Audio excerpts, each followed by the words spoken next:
Good evening, everyone, and thank you so much for joining our webinar here today on how the police can serve women better, drawing upon rigorous research on gender-sensitive police reforms in Madhya Pradesh. The overarching goal of this webinar today is to really show through an example how rigorous research can inform policies and impact at scale through these creative collaborations between researchers and police department in this case, and so on. If some of you are interested post this webinar, we can keep these conversations alive, and the JPAL team would be very happy to follow up with policy research dialogues with you to explore how we can forge similar collaborations in future.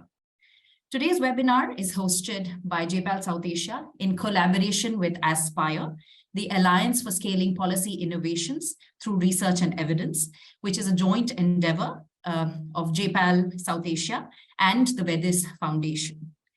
And the aim of this alliance is really to boost the take-up of data and evidence in collaboration with governments in India.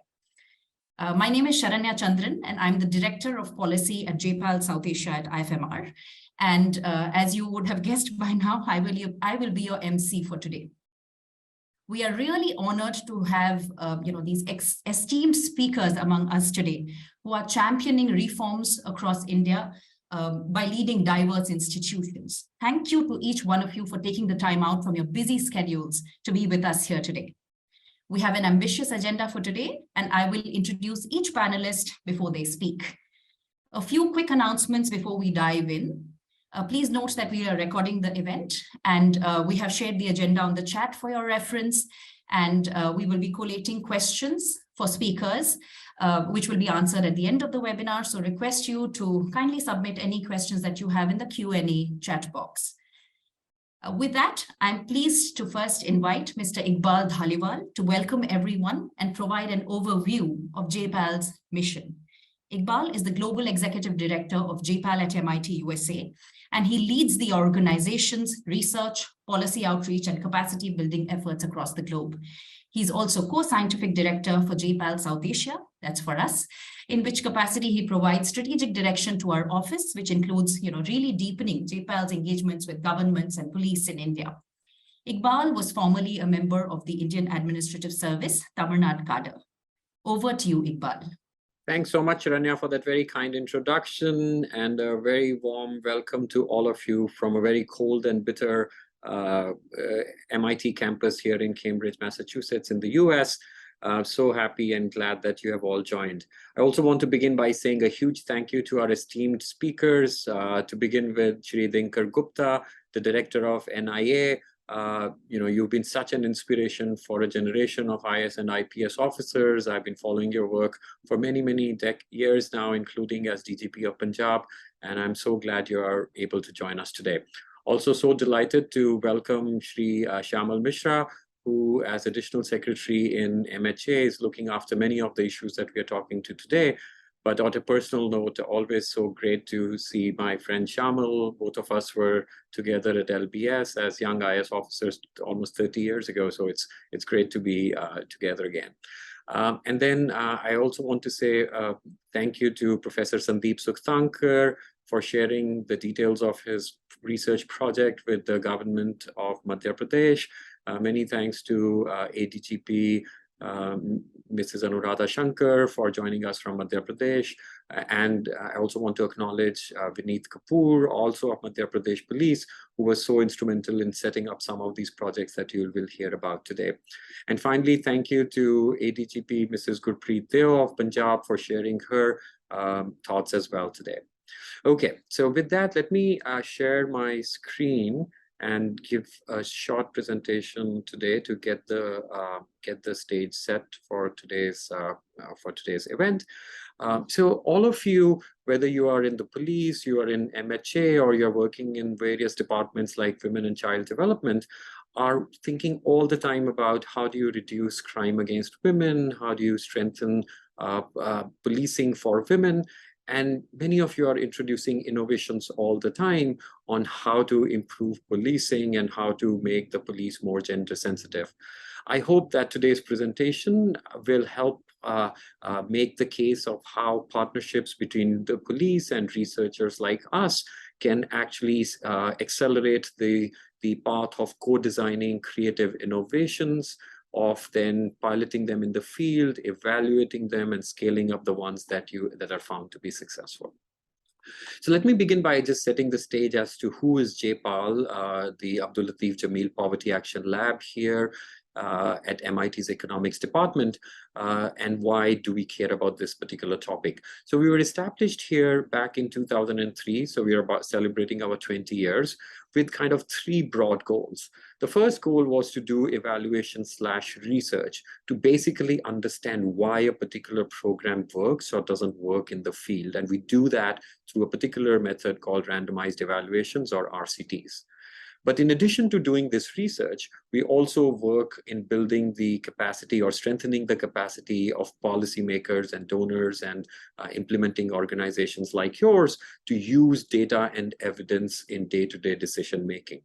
And finally, we do a fair amount of work on terms of policy outreach to make sure that the results of this research doesn't just stay in academic papers, but is made accessible to policymakers around the world and gets used in their work day to day.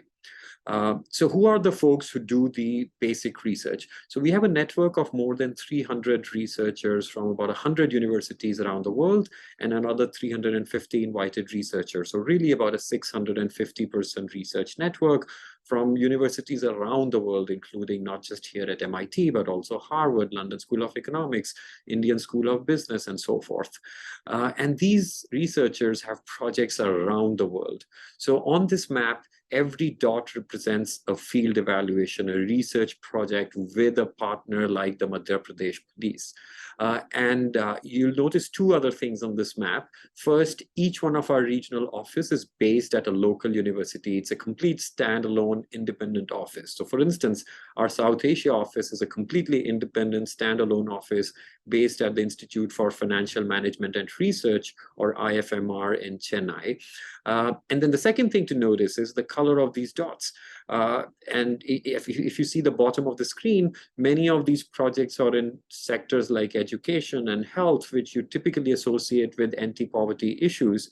But we also have a lot of work in crime, violence, and conflict sectors, or CVI, as we call it, around the world, including in India, which I'll go in more detail in just a little bit. So the work that we have done has been recognized through a number of awards in the world. You may be aware that 2 of our founders, Abhijit Banerjee and Esther Duflo, along with a third one of our professors, Michael Kremer of Chicago, received the 2019 Nobel Prize in Economics. But in addition to that, our researchers have won many Clark Medals, MacArthur Foundation Genius Awards, as well as 5 of the 7 Infosys Prizes in economics have gone to our researchers, including the most recent one going to Rohini Pandey of Yale.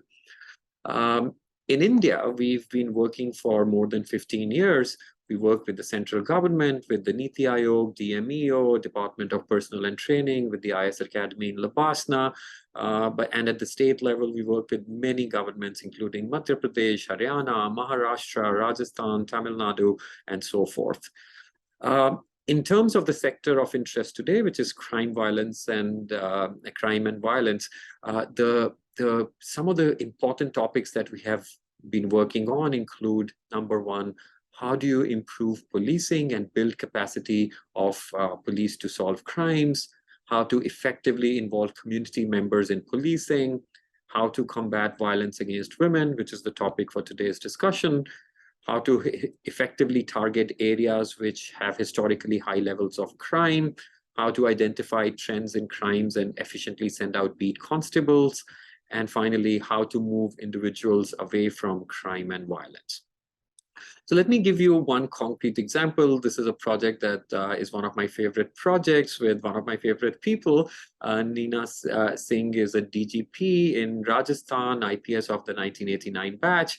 And when she was many years ago a DIG, she partnered with us on a project to understand how do you improve police performance and public perception of the police in the state. And as part of this, we tested 4 kind of critical innovations. The first was what happens if police stations receive in-service training, both in terms of soft skills, but also hard skills about investigation. So that was the first intervention. The second intervention was what happens if you're able to put a freeze on transfer of the personnel in a police station. Does taking away this threat of transfer and this worry of transfer improve policing, or does it hurt the outcomes of policing? A third question that this project tried to answer was, what happens if you post community observers in the police station all the time? Does it again lead to an improvement in outcomes or in terms of policing and also public's perception of that? And finally, another question, we all know how overworked our constabulary is, and what if there is a mandatory day off system and you really adhere to this mandatory day off in the week system? How does it lead to improve in policing? And I won't go into details because the results are all on our website and really interesting, but one of the results was that investigation and soft skills training, for instance, improved outcomes and increased satisfaction of victims by 60%. So, another really happy moment for us was when the government of Rajasthan decided to scale up the soft skills part of this training to the entire police force. So about 1 lakh of people were trained back in 2016. So that is just one example. We have other examples from across different states and different topics. We once again worked in Rajasthan on another project about reducing drunk driving. What is the effective way to put these police nakas and to stop drunken driving? In Tamil Nadu, which used to be my home cadre, I worked with my then SSP and then later ADGP, Mrs. Seema Agarwal, on figuring out how can we combine and match the two databases that existed, one on missing people and the other one on unidentified bodies. And if we can make these databases talk to each other in a much more robust fashion, then can we increase the number of matches between these two databases and really help provide closure to the families of people whose relatives went missing. So a really exciting way of using existing data for better policing outcomes. And in Hyderabad, we are working currently on hot spotting, which, as you know, is this really important concept in policing about sending more beat constables to the areas where there's likely to be more crime at a time when there's likely to be more crime. And finally, you'll hear more from Professor Sukhtankar in a little bit about the Women Help Desk project in Madhya Pradesh. So those are just a few examples of how we partner with various police departments to try and help answer some of the questions that are critical to you. So to end my short presentation, I hope we can find ways to work with you to increase the use of existing data and evidence in policing to better serve our communities, especially women. We would love to find ways to co-design new innovations, pilot them, test them, and scale them so as to maximize police effectiveness and reduce crime. So look forward to speaking to many more of you and to listening to the presentations that follow. Once again, thank you so much for joining. And with that, I'll hand it back to Sharanya. Thank you. Thank you so much, Iqbal, for framing the intent of all of us gathering here today. I would now like to introduce Mr. Dinkar Gupta, our keynote speaker today. Mr. Gupta is the Director General of the National Investigation Agency, the NIA, which leads counterterrorism efforts nationwide in partnership with Indian states and union territories. Prior to this, Mr. Gupta held a variety of leadership positions within the Punjab Police, including most recently the Director General of Police. In this role, preventing crimes against women was a top priority, and he led efforts to increase recruitment of female officers, open women's cells, and the launch of all women staff units. We are really grateful for your leadership, Mr. Gupta, and would now invite you to share your thoughts with us. Thank you, Sharanya. Can you hear me? Am I audible? Yes, sir. Okay, so let me start by thanking Iqbal and JPAL and Sharanya, of course, who is representing JPAL here today, for giving this opportunity to speak at this seminar on a subject which has been always very close to my heart during my almost 35 years of a policing career, many of which were spent in the state and in field policing. And violence and crime against women continues to be a challenge for all of us. And women in India continue to be vulnerable in their homes, during their commute to and from work, as well as in social settings and workplaces, of course, with many more and more women joining the workforce, stepping out of their homes. So, but preventing crimes in a male-dominated society like India is a huge challenge for all of us, and especially in the police, and doing it with police organizations, which have always been having a male-dominated culture. Male-dominated culture makes the job even tougher. But of course, as police officers charged with the duty of maintaining law and order in society, we need to adopt a policy of zero tolerance to crime against women.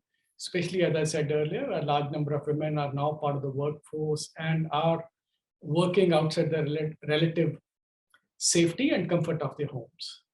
And in my 35 years as a police officer, there were certain, I've tried to place the safety, security, and I'd like to mention here even the dignity of women in the forefront of policing.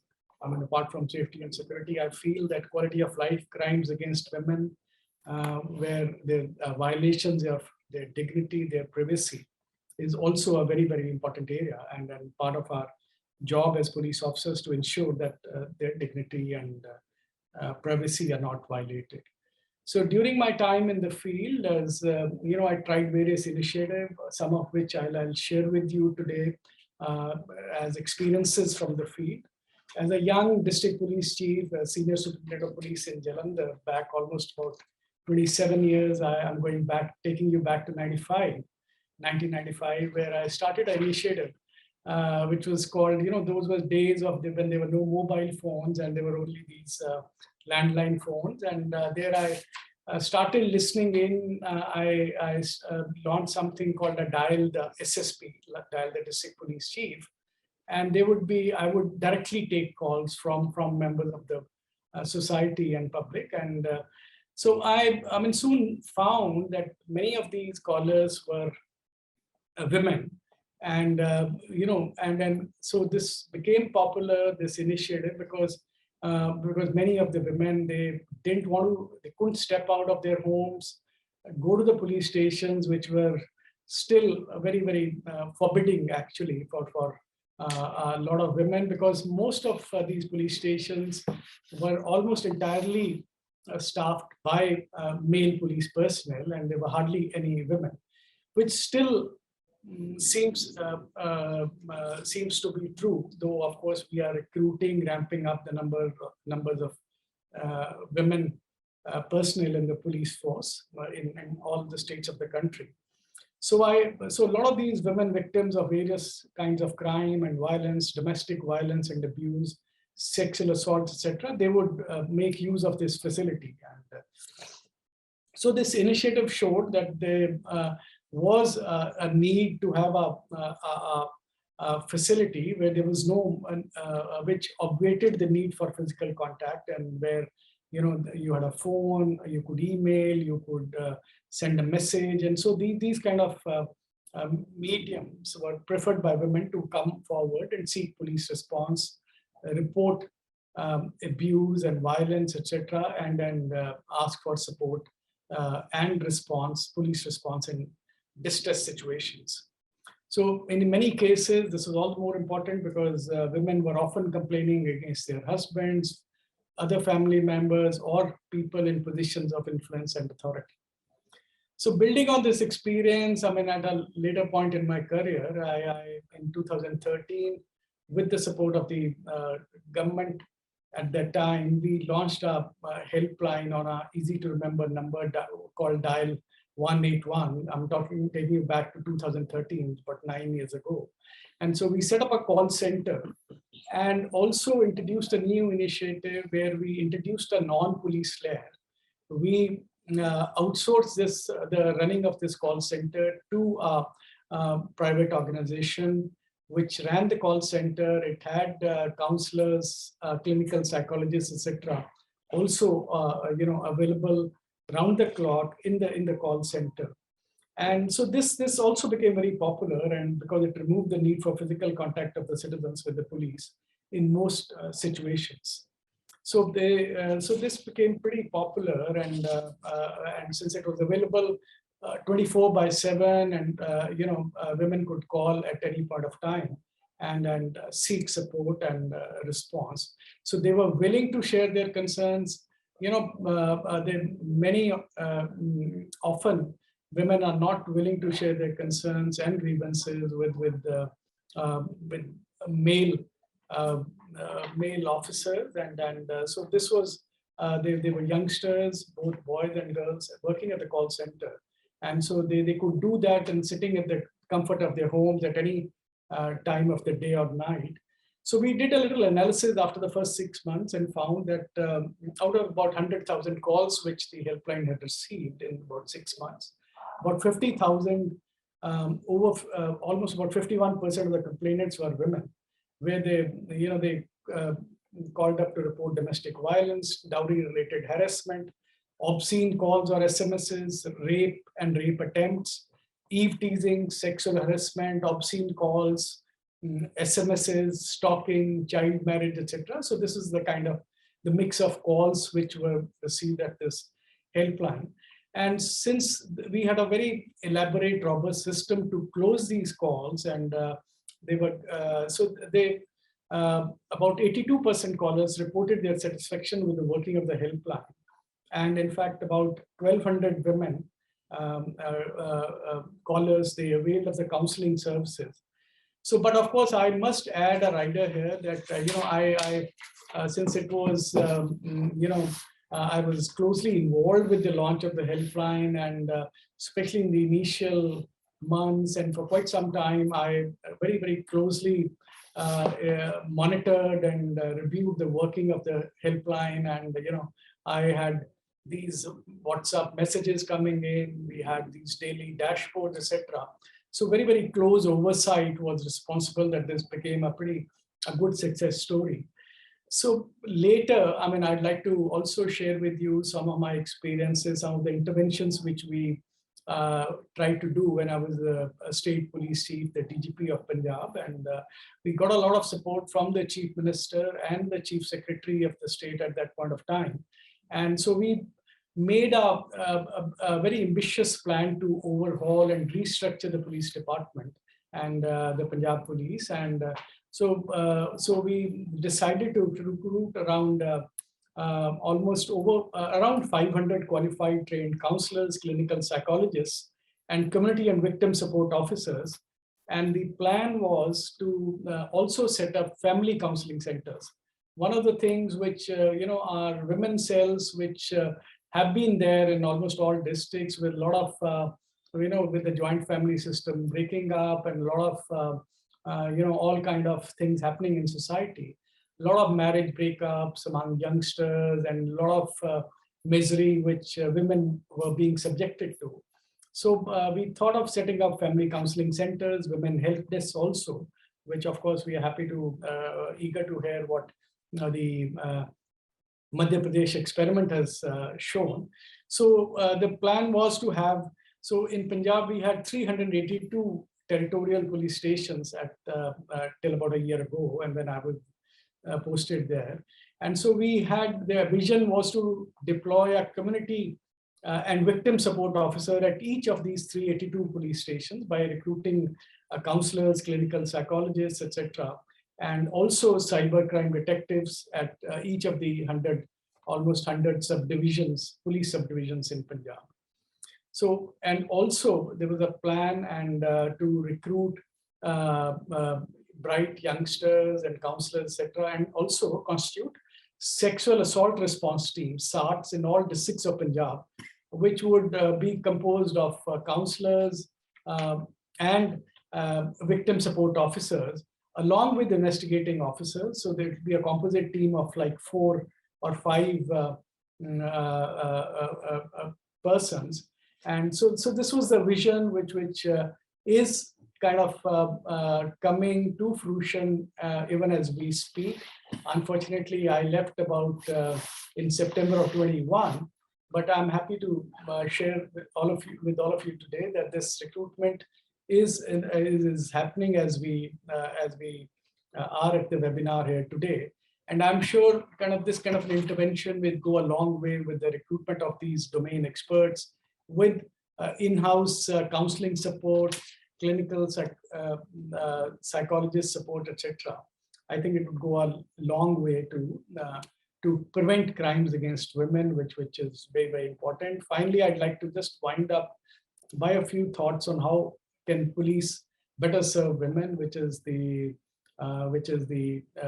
topic of the webinar today. And one is by getting the numbers right. We are still, very, very small numbers of, we are not even 10%. In Punjab, I can talk about, and so we need to ramp up the numbers. In fact, recruitment in Punjab, I may share with you, was being, I don't know about other states, I think in most states that was the case, where we had a definite, we had separate recruitments for male police personnel and for women police personnel. So we used to have some like a quota, and women used to compete with women, and then to get into the police force, and men used to, to compete with men.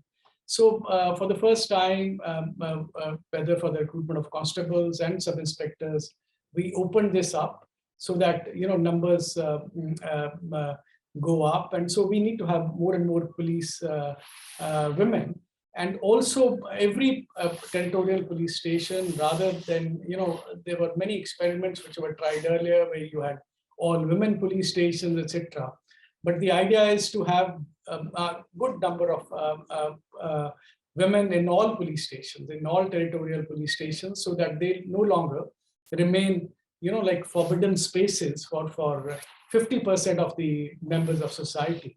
And I would think that for larger police stations, for urban police stations, depending on the demography of the area, for the number of people which the police stations are serving, we should have more and more this thing. And we should have more women police officers to be as first responders in cases of sexual violence and domestic abuse against women. And that is also, there's something that also needs to change. This is very basic, but it's not always happening.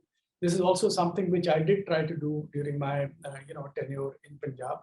And we also want to have more women in investigating officers to investigate cases of crime against women, make maybe hybrid teams where composed of both men and male and female police officers to this thing.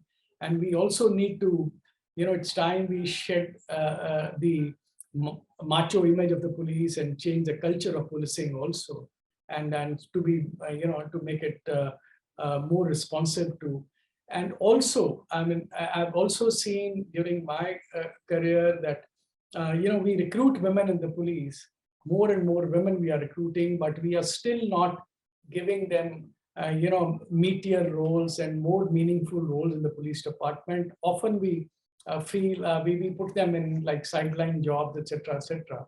So that also needs to change, and we need to put them in the forefront of policing. So preventing crime, and to sum up, I must say that preventing crime against women requires a 360-degree approach, which puts women in the center, both within and outside the police department. And it's time we build upon our success stories, no matter how small, as the impact they can make is indeed much greater. Thank you very much. Jai Hind.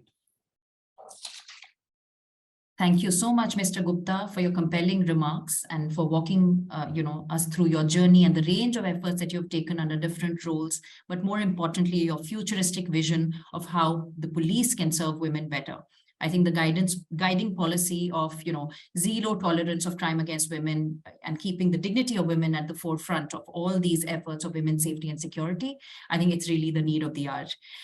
With that, I would now invite our next speaker, Mr. Shyamal Mishra, to present his remarks on strengthening measures for safety of women in India. Mr. Mishra is an IAS officer of the 1996 batch, Haryana cadre.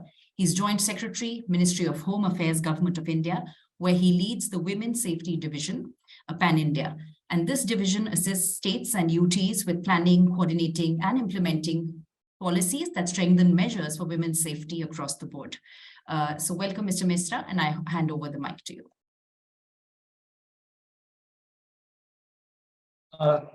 Thank you very much.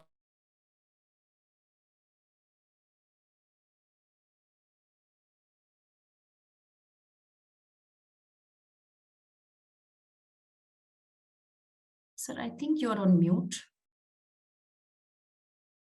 Yeah, can you hear my voice? Yes, now we can.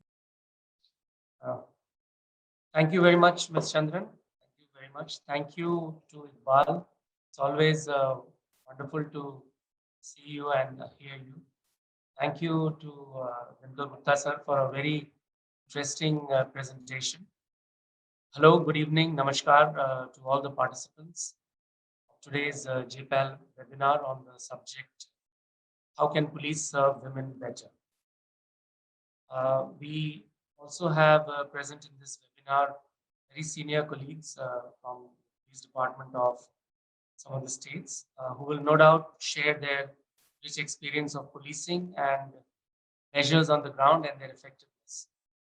I will talk briefly about the key challenges that citizens face and the major initiatives that Ministry of Home Affairs, Government of India, where I work, where MHA, the initiatives that MHA has taken in partnership with the states and union territories in addressing these challenges for safety of women and children.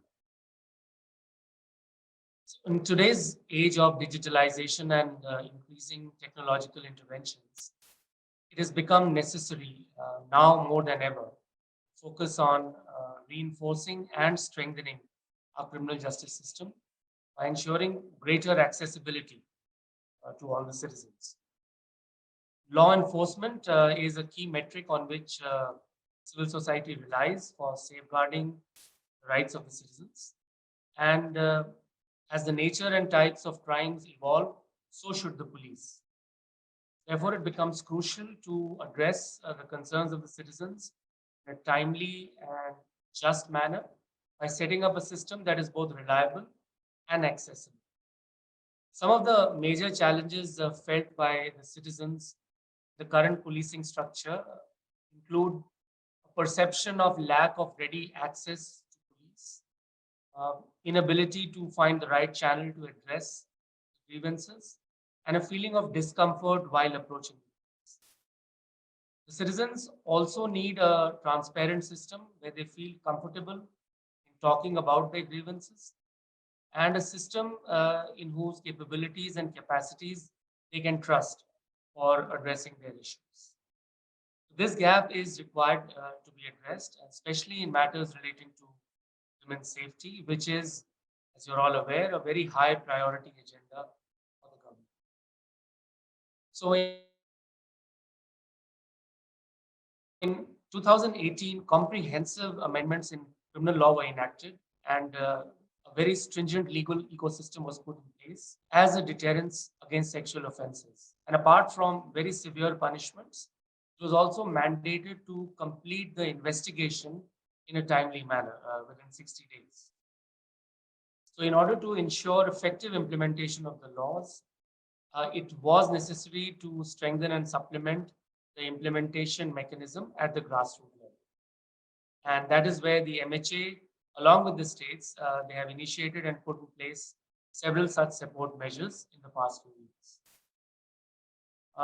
As a step towards providing a simple and easy access to police, a universal emergency helpline number 112 has been made operational in all the states and union territories now.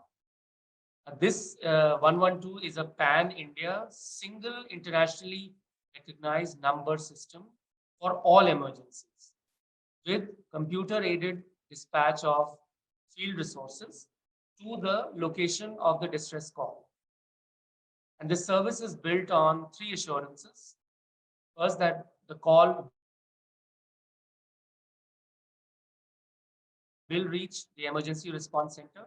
The call will be attended every time. That's the second. The third, that an emergency responder will reach the caller for assistance. And since the entire service under this is time long, as per the data available with us, the states and UTs have been able to achieve a response time which is on average about 20 minutes. This is pan India, of course, so some areas it will be lesser, some areas it will be slightly more. And this service is being made more effective and useful by integrating it with the other national helplines, such as the Railways Rail Madad Helpline, through which the integration has now been completed across all the states.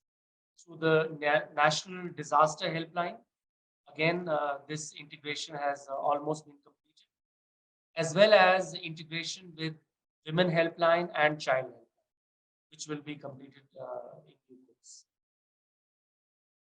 Next, in order to facilitate and help the walk-in women clients and to encourage them to do so, the ministry has supported the states and UTs in setting up dedicated women help desks at all the police stations. So we have a total of more than 16,460 police stations at current count. And as per the information available, more than 13,100 police stations now have a dedicated women help desk.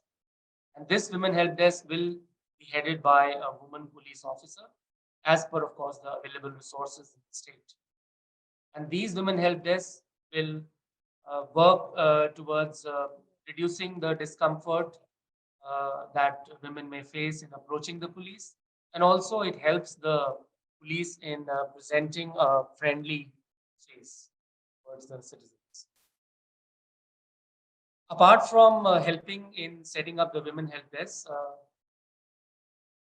another sensitivity training of the frontline police who are working in these desks is another area where efforts have been made. We have the Bureau of Police Research and Training, BPR&D. They have issued standard operating procedures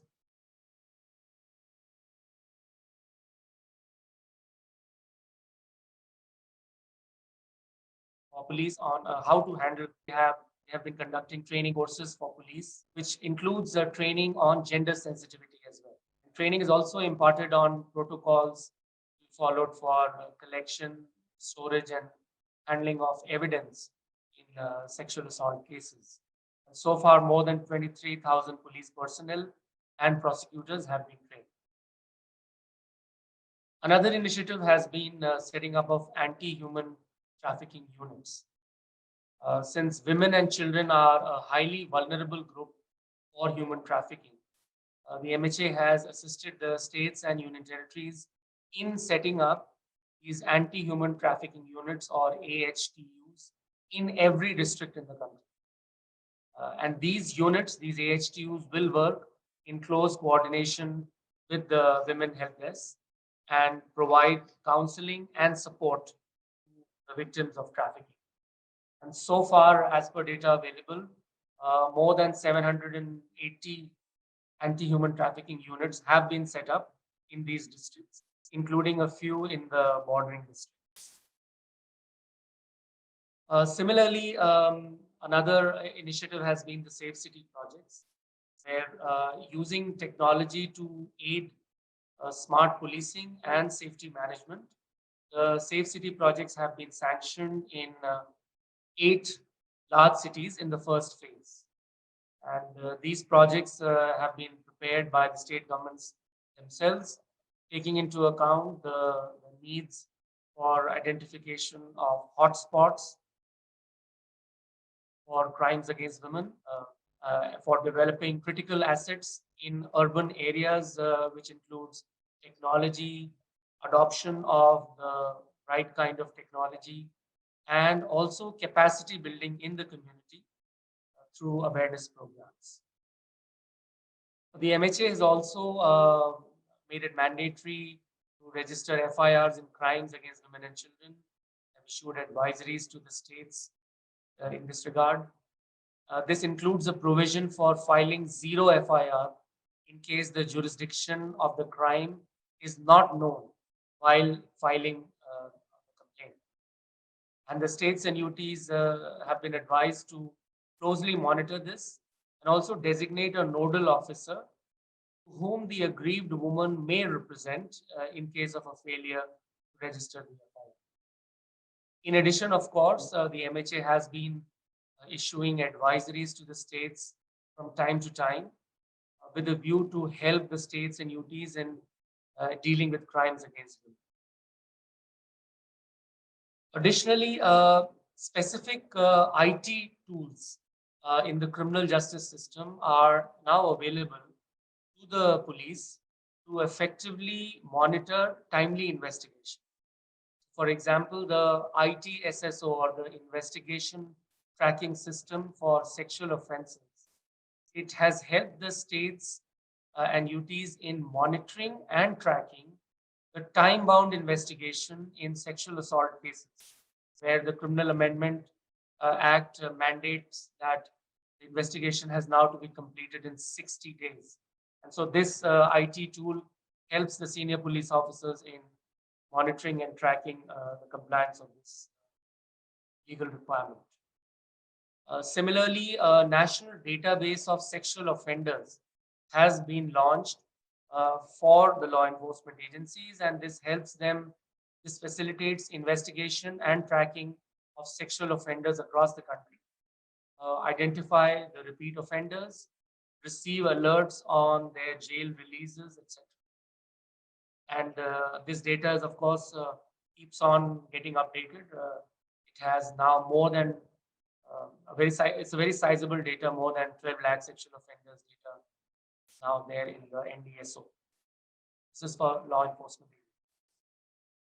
Also, MHA has launched a cyber crime reporting portal, which has a website as well as a number, toll-free number for the citizens to report obscene content.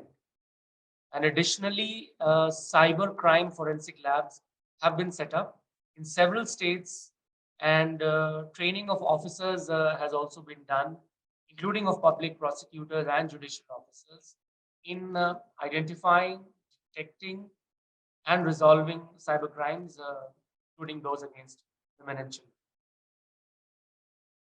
Another priority area for the government is helping in the capacity building of the state police, so as to ensure timeliness and effectiveness in investigation, which will in turn lead to higher convictions. Projects for strengthening the forensic science capacities have been approved and implemented in various stages of implementation in several states. A new National Forensic Sciences University has been established in Gandhinagar, and it has expanded out to several states to facilitate the nationwide availability of high quality forensic education and also provide well-trained forensic professionals for the states, which will in turn give a boost to the use of latest scientific techniques for examination of evidence, improve the quality of investigation, and achieve higher conviction rates.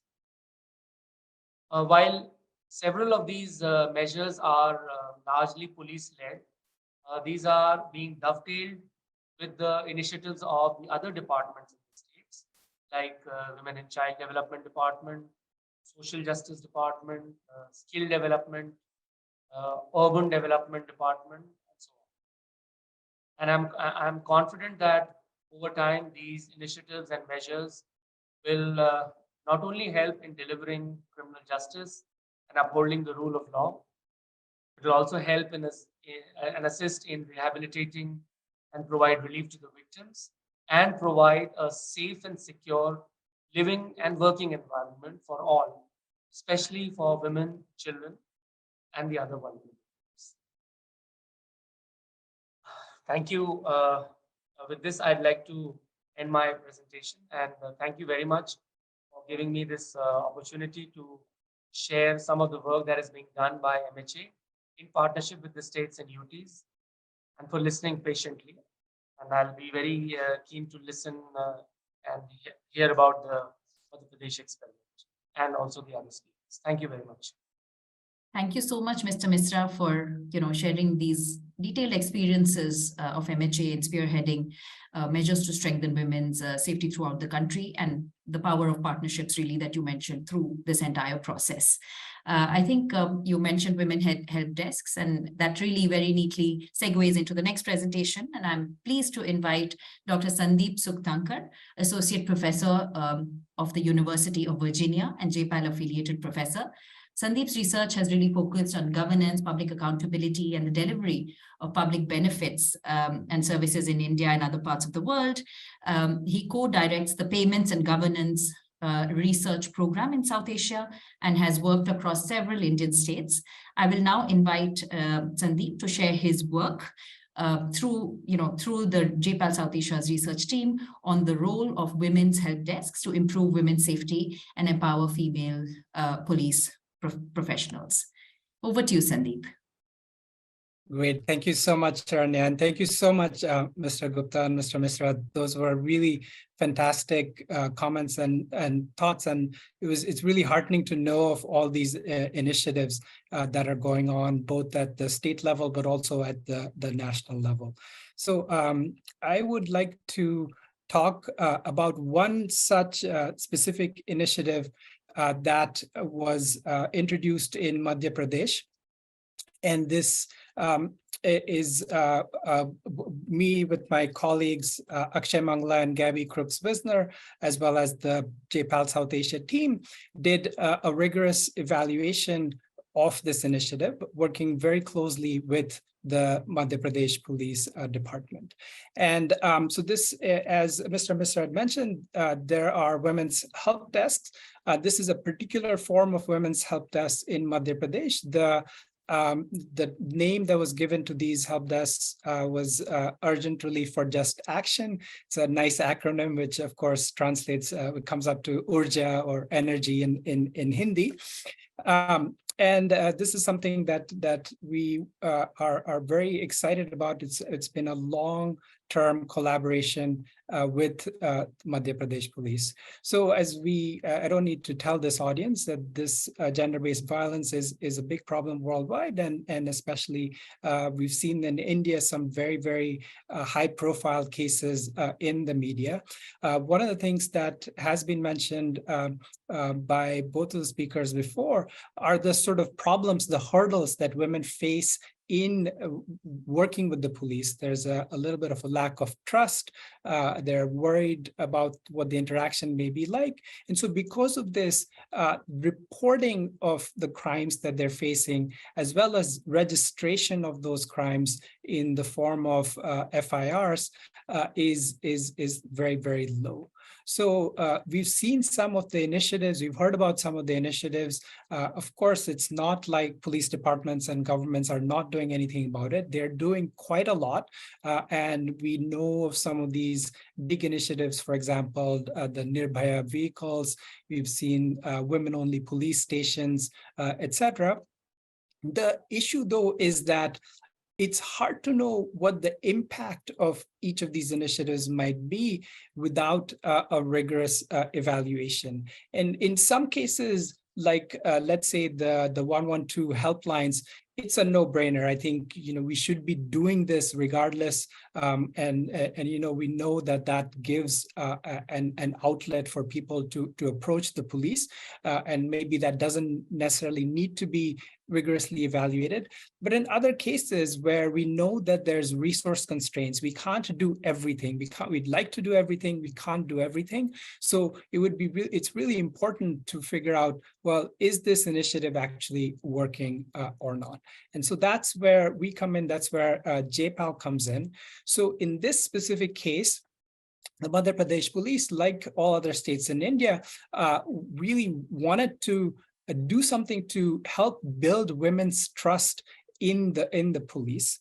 And what they did was to basically come up with a very specific bundle of components for women's help desk. And this was done through piloting, through working with us, with working with a legal consultant, a high court lawyer, civil society organizations, as well as, of course, police personnel, and a sort of iterative process where we narrowed down what we thought we could do, tested it out in a few police stations, and then evaluated it at a large scale. And the goal was to basically increase the accountability and the responsiveness of officers to women. So I'm not going to go through this timeline. The point of this timeline is to show that this is a very long-standing and deep engagement. We started all the way back in July 2017, where an MOU was signed in the presence of the Chief Minister and the Director General of Police to work on evidence-based policing. We then narrowed down a few interventions, finally settled on one intervention, did a pilot, then did some baseline data collection. The pilot started, the program was expanded to various different police stations. Training happened. The program started being implemented and launched. And then a few months after that, we did a very serious round of data collection to look at the impacts. So that's basically how things worked. Let me tell you a little bit first about the specifics of this intervention, and then I'll talk about how we evaluated it, and then the results, as well as sort of some recommendations, some final thoughts. So the Urja intervention consisted of 4 components. So first was very simple, physical space in each police station. So this could be, in some cases, it could be a room. In some cases, it was a cubicle. In some places with fewer resources, it was just, or smaller police station, it was just a desk, but at least some demarcated physical space to make women comfortable in reporting the sort of crime that they had suffered. So you can see here there's different levels. This is a very, very nice separate room for the women's help desk. In other cases, yes, there was a room, but not maybe as operational. So there was some variation, but that was the first component. The second component was developing a set of standard operating procedures, but not just developing that, but creating training modules and delivering those training modules. This included a gender sensitization module, but also simple things like checklists for what do you do when a woman comes to the police station and approaches you. So that was component number 2. And as you can see with some of these pictures, the trainings that happened were really full-on participation and were led by trained police trainers and some trainers from outside as well at various levels, at district levels, zonal levels, and then at the police station level itself. So the third component was community outreach. Of course, you have a help desk. It doesn't really help if people don't know that it exists. So the idea was to tell people that, look, this is this new resource, and we would like you to make use of it. And so that was done with great fervor. Of course, we know that police station jurisdictions are very, very large, so it's not possible to reach everyone. But to the extent that they could, the police really went out into the community to tell people about the Urja intervention. And the final component of this, which I'll tell you about in a little bit more detail when we talk about the research design, was the allocation of female officers to run the help desk. As we've heard previously, women do not comprise very large proportion of the police force. And so it's important to know where exactly those women should be allocated. Now, a lot of states have different quotas. 30%, 33% of new recruits, for example, have to be women. But should those women then be just assigned to clerical duties in police headquarters or district headquarters, or should they be out in the field? I believe Mr. Gupta said that there's a strong case for having them out on the field. Here, we wanted to test whether that's true or not, and we'll tell you a little bit about how exactly we did that. So this, was an intervention that was tried out in 12 different districts in Madhya Pradesh. The idea was to represent all the various geographic and socioeconomic areas of the state. As you can see, they're kind of spread out. The only the difference is that the four big cities, Bhopal, Indore, Gwalior, and Jabalpur, and the districts surrounding those were purposefully included because those are places where we all felt that the help desk could make a big difference, and there was greater footfall at the police stations there as well. But that was the idea, is to have the four big cities and then to have districts that are spread out all over the state. So given this intervention, we wanted to see what the impact would be. And this is where JPAL comes in. And forgive me for a little bit of a detour to explain the methodology that we used. The methodology that we used is an RCT, or a randomized control trial. And this is considered to be the gold standard in any kind of scientific research. So whether it's testing COVID vaccines, or testing whether textbooks work in schools, or whether a particular medicine is preventing headaches or not. Randomized control trial help you infer, that is to tell whether your actual intervention or the vaccine or the pill has an impact or not. And the idea is very, very, very simple to grasp. So let's say you have all these police stations here. This is a group of police stations. You divide them into 2 or more different groups. The key is that how they are assigned to one group versus another is by lottery. So that is completely random, decided by a computer program.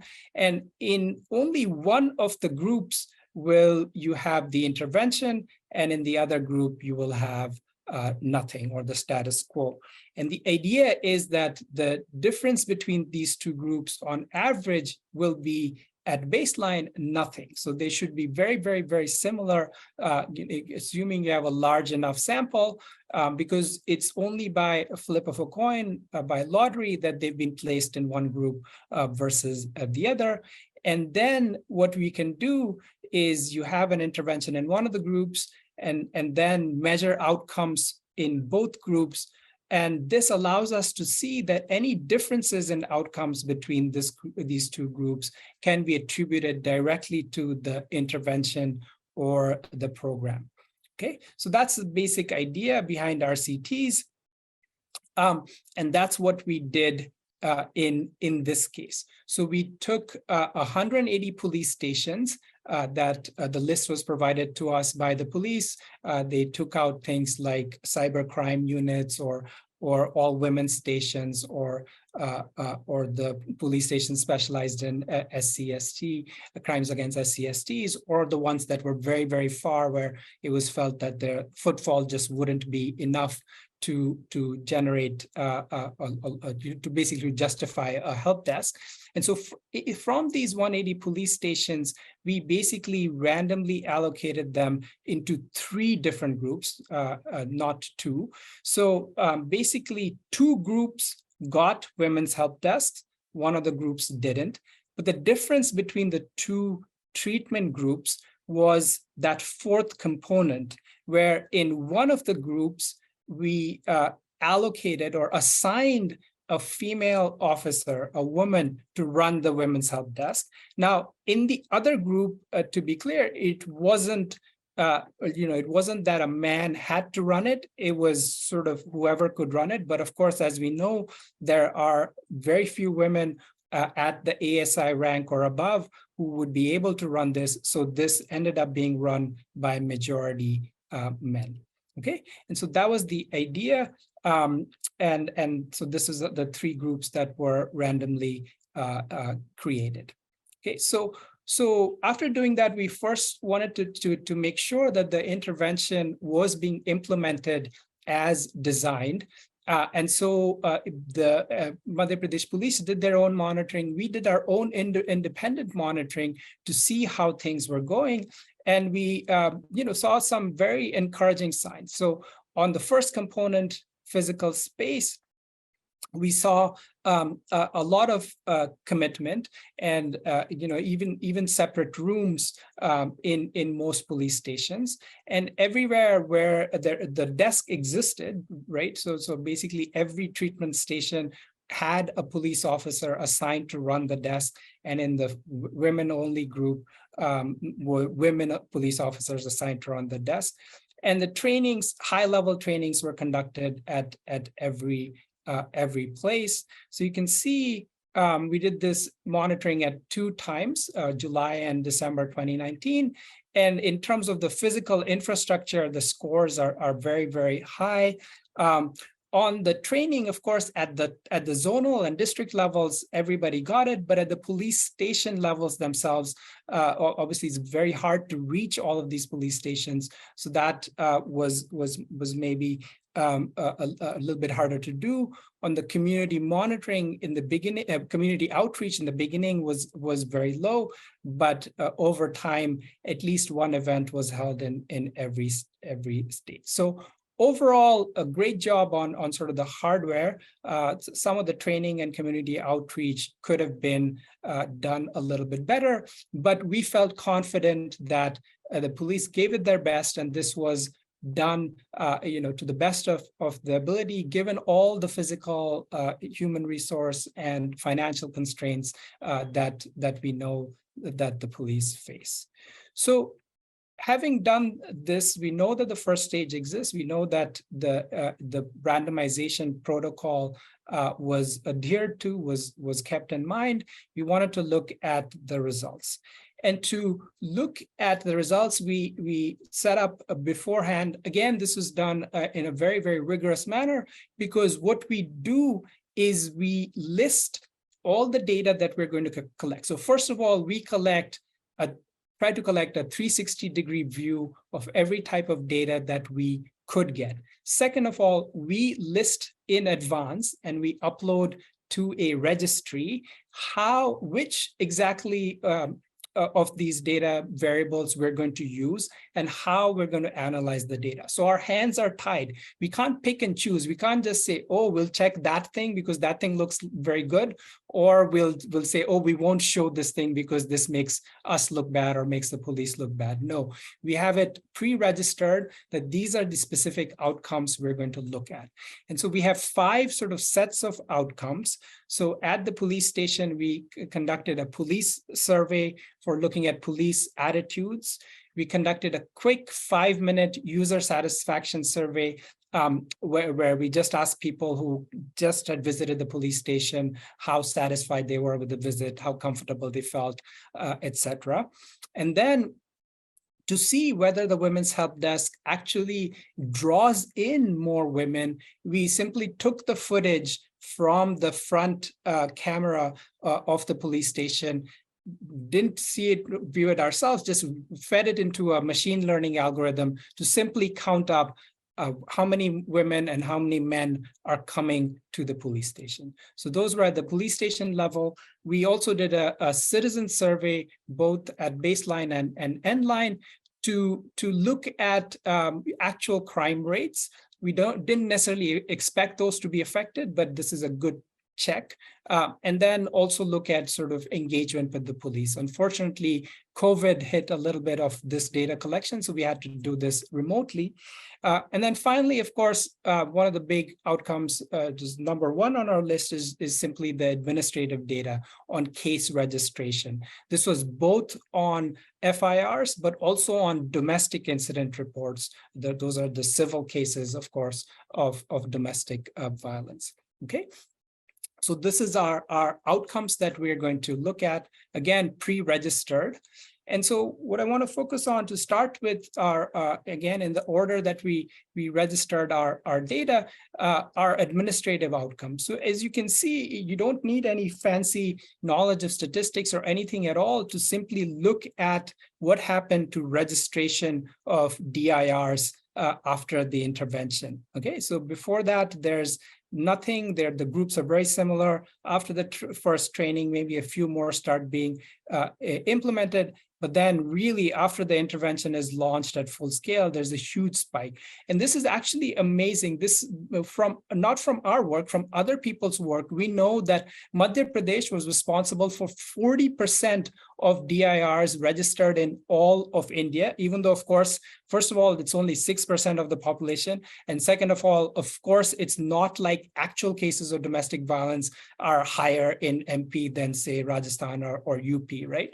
It's entirely the fact that the police now know how to register these cases, how to reach out to magistrates, how to reach out to the Women and Child Department to be able to do that.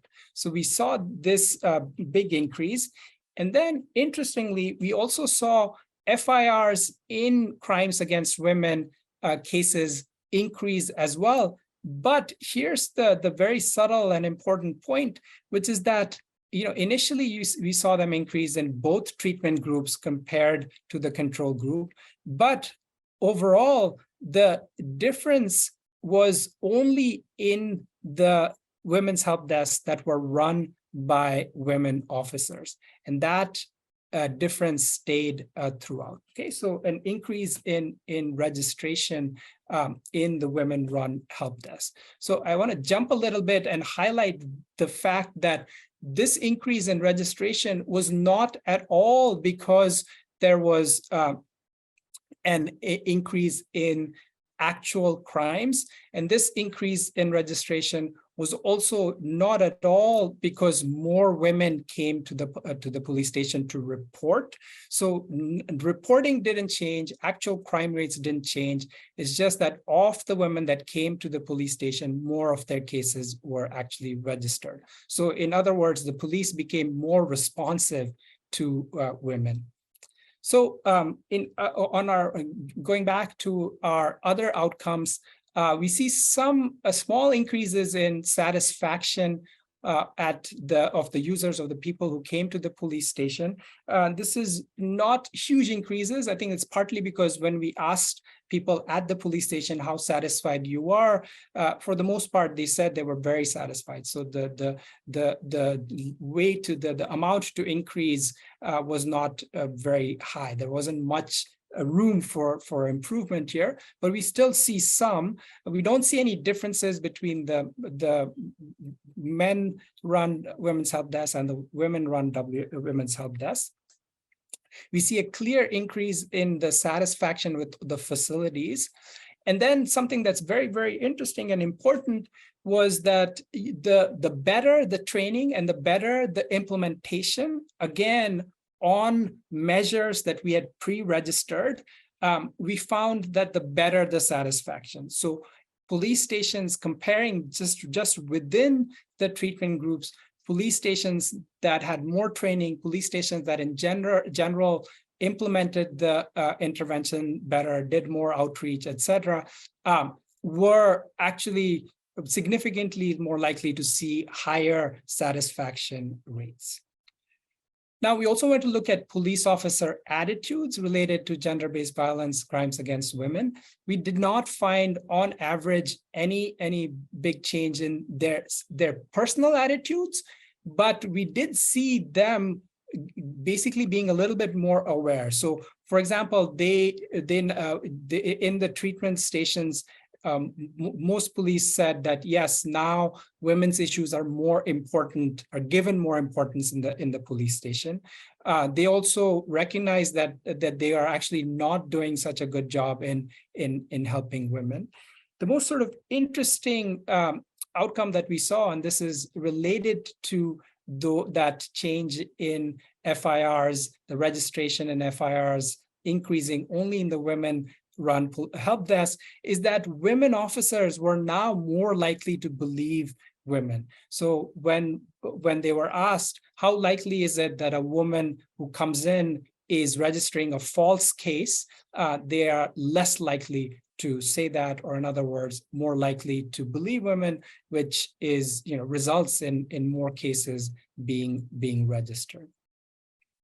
So in terms of other sort of outcomes that we checked and we pre-registered, you'd want to check, okay, if CAWFIRs go up, maybe that's because they're not paying attention to other types of crimes. We don't see any evidence of that. We don't see any sort of spillovers to registering NCRs or non-cognizable reports. And we don't also, in terms of, you might say, oh, this is all because now the police are getting a lot more human resources.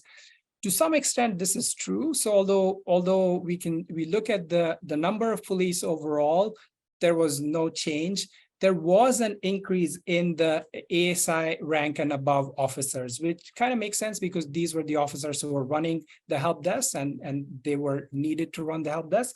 But importantly, this took place in both the regular and woman-run WHTs, right? So the regular WHTs got a male ASI rank officer, or 2/3 to 3/4 of them did, and the woman-run WHTs got a female officer. And so the difference is not that there were more personnel, the difference is that the presence of the female officer that matters for the increase in registrations of FIRs in cases of crimes against women. So in addition to the quantitative data, we've also collected a lot of qualitative data. We had sort of an intense study in 8 selected stations across the 3 groups. And there we wanted to understand why. So why did the police behavior change? Why was this different in the female officers? It's a huge amount of data, so we're still working on analyzing it. But excuse me. Our preliminary findings suggest that in general, sort of supporting the female officers by creating this different kinds of space. There's of course the physical space by the help desk area. There's the cognitive space by training and SOPs, but just the symbolic space, given the increase in importance of women's issues, are important. And what they do is they sort of focus attention to women, both the women that come in, but also female officers. And so that's sort of one of the reasons why we see these changes. So I think that's basically it on the results. I want to talk a little bit about the takeaways and recommendations broadly for other people or other states who might be interested in doing something similar. We know that the Ministry of Home Affairs is providing resources for every state to have these women's help desks, as we just heard from Mr. Misra. So what we think are the big takeaways are that the behavior of police officers clearly changed because they were registering more cases. Attitudes did not, and that is going to be slower to emerge. I think some sort of gender sensitivity training. There are, I know that there's an intervention in Bihar, for example, that is trying to change attitudes of male officers. So things like that, I think, are going to be important in the long run. The other takeaway is that this is probably something all police already know, that the police department is very, very good at implementing things that are concrete, like create a room, have a desk, have physical infrastructure. You say that this should be done, and it is done. Sometimes very, very, very fast. But some of the harder things, like the training, again, we've heard of different training initiatives, but I think these are harder. And again, we all know this, that there are huge burdens on the police in terms of the time that they have to work and in terms of the various things that they have to do, pulling them in different directions. So training sometimes may not get the priority that it deserves. But I think, from what we see in this study and what other people have also done, it's actually extremely important. And then again, this is just highlighting and underscoring the importance of having women police officers, given the difference between these regular and women-run WHDs. We also, I didn't discuss this as much, but we see there's some subtle differences in the user survey as well, in terms of the comfort levels and responsiveness to training being slightly higher in the women-run WHDs. And so this is making a strong case for hiring more women officers, but also then putting them on the front lines and not just in headquarters. In terms of sort of the specific recommendations based on the study, so I think one important sort of recommendation, I know that there are women's help desks everywhere, but what we see is that this specific bundle of components, these 4 things that were the sort of big flagship things, part of the WHDs, are important. Now, you have different types of women's help in different places. Sometimes they may just be on paper. Sometimes they may exist but not have the training. They may exist but not have the outreach, or they may exist but not have an ASI rank officer. So I think it's important to pay attention to what these components are. These are components that we thought are possible to implement even in places that are, let's say, remote, but also able to be implemented in a somewhat systematic manner. So thinking about these components is important. The sort of regular, repeated, thorough schedules of training at the police station level. I know it's very easy, of course, for me to say this. It's very hard to do given all the competing interests on police time. Having these sort of clear, concise, streamlined SOPs with checklists, like this is what you do when a woman approaches you. I think those are very important. In the case of DIRs, for example, I think it made a big difference because previously a lot of police officers may not have known exactly how to file these. Now that they know, it's a little bit easier, of course, for them to do that. And then, of course, it's not enough to just have of the female officer there as a figurehead, supporting them, making it clear that that this is an important issue, making it clear that the training is possible and will be provided is going to be very, very important as well. So again, as Mr. Misra had mentioned, and as we know now, or given the MPP's objective, this program has been scaled up to nearly all the police stations in MP, and we are hoping to study the scale-up process, thinking about to what extent it persists, to what extent it broadens, the sustainability of these help desks, and we hope to continue working together with the Madhya Pradesh Police on different design and training aspects.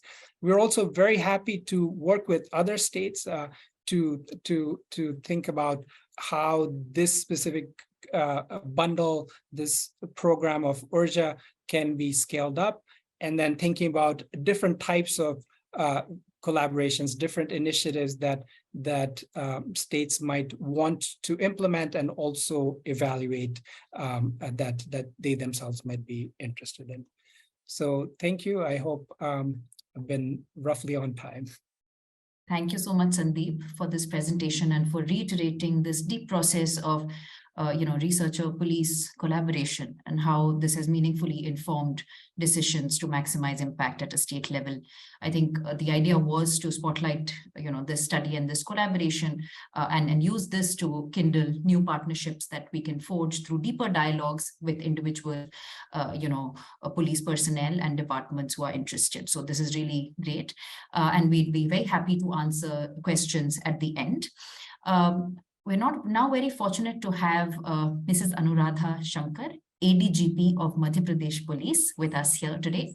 She has spearheaded the Urja program that Sandeep detailed in his presentation, and has been really a national champion in increasing the recruitment of women in police, empowering female officers, and adopting gender-sensitive police reforms. Her leadership was essential to Urja's success and highlights the potential of building ownership and partnerships between researchers and police. And before I hand over to Ms. Shankar, I think one correction in my introductions. Mr. Shyamal Misra is the Additional Secretary of MHA, Government of India. Apologies, I stand corrected. Over to you, Ms. Shankar. Thank you, Sharanya. You want me to talk on the importance of data and evidence in gender-sensitive police reforms, and Sandeep has just given a presentation on that. So, for fear of repetition, I will just comment on what on the presentation that Sandeep has given. All civil servants all over the world have, when they are given charge of maybe a district or a zone or a province, are visionaries who have completely changed the paradigm of whatever work they are doing. They are the last and final people, and they have made such changes. And there are so many anecdotes you will hear from each officer whenever you talk to them, of whichever service. The point here is that, are we going to look at those anecdotes, which end, the conclusion comes with the conclusion of that officer's tenure, and maybe a trickle of the experiment might continue. So whatever happened here with JPAL in Madhya Pradesh needs a little background, and what we did with them. It started because of the DGP that we had then in 2016. When this thing started, we started thinking about research and policy. Mr. Rishi Shukla was our DGP, and he was humble enough to think of opening up the police, because we had an IAS officer here who was a very good satirist. His name was Jabbar Dhakwala, and I do not know, people who understand Hindi would know, he used to say, he wrote a little article called Jaan Le Lo Magar Jankari Mat Lo. Take my life, but don't ask for information. So this is the attitude of usually of the establishment. But Mr. Shukla had other ideas, and he felt that all our policies are mostly, and there are no really policies, they are programs, and most of them are programs are informed through certain ideas which click one day in the morning, you wake up and think this is how it should be done, or certain personal experiences. So why don't we collaborate with experts, academia, and other people who are working in the civil society, and take some empirical evidence, work on that, and then inform policy with that. And we had a very curious young person assisting him, Dr. Vineet Kapoor, who is a good friend of JPAL. And so we started this research and policy cell. And amongst the early collaborations that we did, and we had collaborations with other academic institutions and ongoing governmental organizations also. So JPAL was one of the first that we collaborated with. And this was one thing which we started with. And data is like, when I was a child in a small place called Bokaro, there was a river called Suvarna Rekha, and it was supposed to have little bits of gold in it. People would go and sift out the gold. Data in the government system is like that little bit of gold in the Suvarna Rekha river, and you have to sift it out. It's there, and it's gold. But that sifting out has to be done by experts who know exactly which sieve to use. So we were very happy to collaborate with JPAL and with your team, who actually took the tools in their hands, because we might be very interested in the processes of research, or in crunching data or taking conclusions out of it, analyzing it. But I always say that there are 3 T's which we do not have in the police or in any administrative arena. We don't have the time, we don't have the tools, and we don't have the temperament.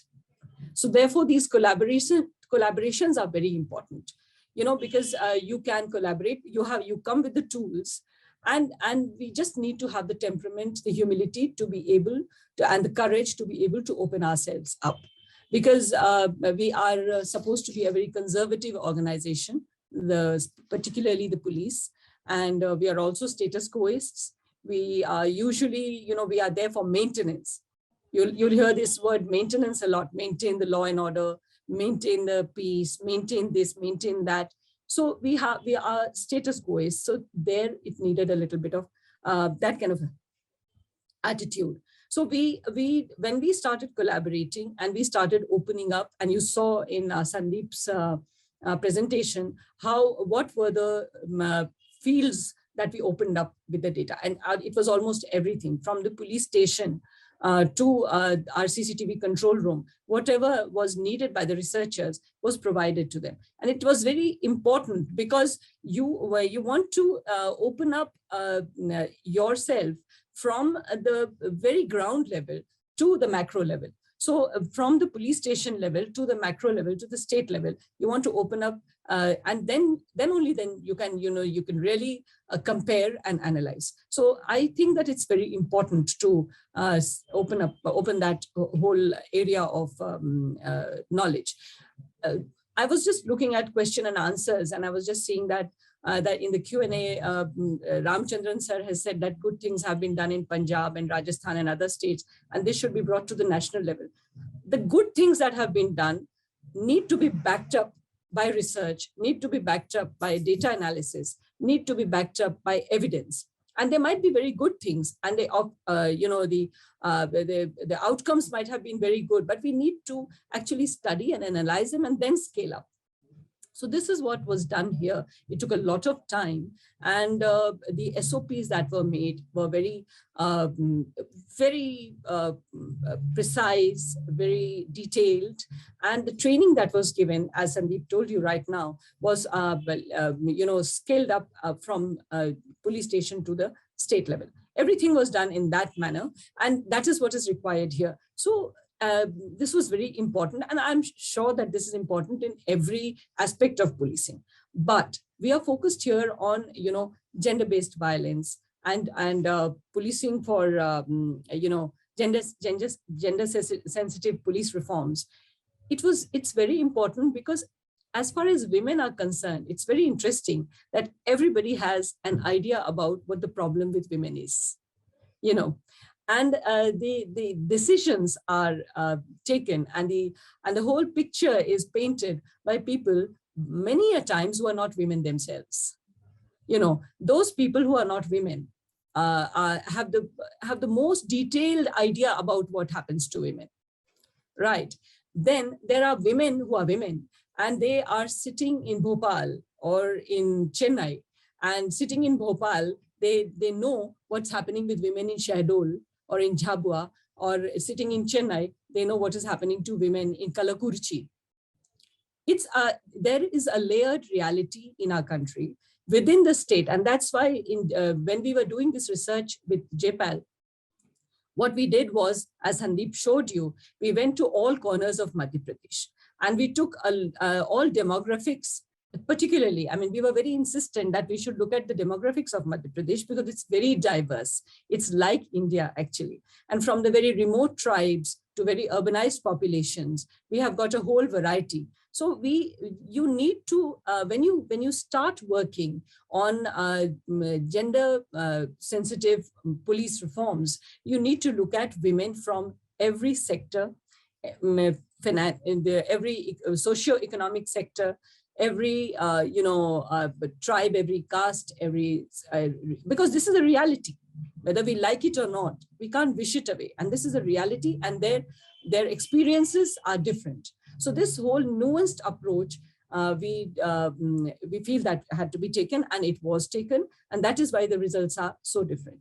One of the biggest, and I can see that our Sir Rishi Shukla sir is here, and and I would like to read out his comment. He has written, in my opinion, a key takeaway is trusting police station level personnel with the responsibility and enhancing their esteem. Seems to be an important qualitative result amidst the plethora of data flow. And it is so correct, because what happened was, whether it was men or women, What happened was through this training and through this whole process, this whole research process and training, you actually made them stakeholders. You actually gave them ownership. I mean, we did. So this ownership and this sense of responsibility increased their self-esteem. And I have been talking to so many people who were there at the OJA desk at that time. They were training, and they not only women, but also men, they have a different perception of gender-based violence now, many of them, because they went through this whole thing through a process, and everything was explained to them logically. Systems were given, how you could deal with it. The SOP was very clear, very direct. And so all these things were there. This SOP has informed all the WHDs. I don't know whether the scale-up WHDs have this, the URJA desks have these. Not all of them have these, but this is something which is a continuous process, and we'll have to do that. The training of trainers has given us such excellent trainers, and so this whole process has been beneficial to us. One thing which I must emphasize on is that, we started with Vidisha as a pilot model. Vineet Kapoor was the SP there.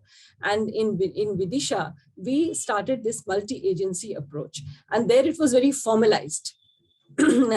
Somebody was talking about multi-agency approach with the WCD, the Women and Child Development Department, and with other departments, the health department. In Vidisha, this whole multi-agency approach was actually experimented with. And then that was also studied. And you will not believe it, but in many places, naturally that approach has started coming, where there is no agency to actually lead them on to that approach. That has naturally started coming. So this is a great outcome of this whole exercise. And the other thing is one thing which actually many of us, including people at the leadership level, were not aware of, was the domestic incident reports, the DIRs. The DIRs are at discovery. I call them the discovery of incident reports. The DIRs are a discovery. It's a new tool which the police station, especially through URJA desk, has gone. And for that, I must thank this research project, because we knew that there was this Domestic Violence Act, and that researchers had that you could have. You could report, the police station had to take a report, and they could, send it off to the social service organizations or to other concerned departments. But we did not do it. We must face up to it. And if you go across India, very, very few people would be doing it. One officer who is herself or himself inspired might do it, but it's not a routine process. Now it has become a routine process in Madhya Pradesh. And that is such a great thing, because those reports which cannot be converted into FIRs, into crime reports, FIRs are the crime reports, as you know. So into crime reports also need to be addressed. Because in the eyes of the police station or the station house officer, a crime is the only important thing. But when the woman comes, a distressed woman comes to the police station, she needs some support. And registering a DIR, reporting it to the concerned authorities or concerned agencies is a great support that we are giving to this woman. So this is a great discovery. Thank you for that. And I would like to stop my comments here, because as I told you that my presentation has already been done by Professor Suktankar. And so I would just like to comment. I have finished my comments here. If there are any questions, I'd be happy to take them. Thank you. Thank you, Ms. Shankar, for your golden remarks. Really, it's delightful to have worked with you on this unique program, and we look forward to deepening our work, at the intersection of gender and policing in collaboration with you. And I think the 3 T's that you spoke about, and so honestly, the time, tools, and temperament, and moving from anecdotes to the value of looking at this gold mine of data to inform these national decisions, or even to understand what's working at a state level, and the stories behind this collaboration. Very, very enriching. Thank you so much for sharing this with us. Thank you. On this note, I'd like to introduce our last speaker for today, Ms. Gurpreet Deo. Thank you for waiting patiently through this webinar. Ms. Deo is Punjab Cadre's first woman IPS officer. She's currently the ADGP of Punjab Police, and the division really exemplifies police public partnerships where residents and policy and police jointly work towards safer and stronger communities. And Mrs. Deo has led several innovative initiatives like Punjab Police Mahila Mittar and Sanj Kendras, where statewide police public committees plan and implement community-oriented projects. So over to you, Ms. Deo, for sharing your remarks. Thank you so much, Sharanya. So I acknowledge the the speakers, Mr. Dinkar Gupta, Mr. Shamil Mishra, Ms. Anuradha Shankar, and the very informative presentation by Sandeep. And it was, as you well know, that as Sandeep well knows, but I think the others may be informed that we are looking forward to having a partnership on the lines of the MP partnership with JPAL in Punjab too. And that is something which we have been discussing. In fact, the women help desks, as the officer from MHA, Mr. Shamil, pointed out, was an initiative of the Madhya Pradesh government earlier, but now it is an initiative by the MHA to bring women help desks all over the country. And we had launched Women Help Desks in 2021 on the 8th of March on the occasion of the International Women's Day. And we have women in place in all these Women Help Desks. So, while the topic on which I was supposed to speak is basically evidence-based policing, but I will not be speaking too much on that because, it is quite clearly a self-evident thing in modern policing and in modern, parlance that evidence, if you have evidence, I mean, you are, better placed to take policy decisions as against if you are working with no evidence at all. And while I was preparing for this, I did realize when I, scanned some experiments across the world that policing has many similarities across the world. And women in policing are also having similar problems across the world. And in India, we have about, in Punjab at least, we have a less than 10% percentage of women in police. And the overall India, percentage is no better, while some states like Tamil Nadu and Maharashtra may be doing a little bit better on the numbers front. But across the world, also in countries like US and Sweden and other countries, it's not the percentage of women in the police is only about 20%. And they seem to be facing the same challenges that we have been facing. So since I was to speak on evidence-based policing, I would like to point out one interesting experiment from Sweden. Not an experiment, it is a research by a researcher which talks about, attitude and perceptions of men and women police officers regarding women police officers. And the interesting finding of the researcher was that while men have some external parameters, when you talk to them on that external parameter, that the response which comes forth is that women need to be equal. But there was some other kind of tool which she used, in which the hidden biases came to fore in the other parameter, which the research methodology which was used. And interestingly, so it came about that men preferred men and women preferred men. Women preferred women in police roles. So it is quite an interesting insight into the fact that women are not really integrated in the male-dominated police force, and that they continue to be to struggle to find integration in the main workforce of the police. So my experience in setting up the women help desks, I am looking after community affairs division. My posting is as additional DG community affairs division with additional charge of women and child affairs.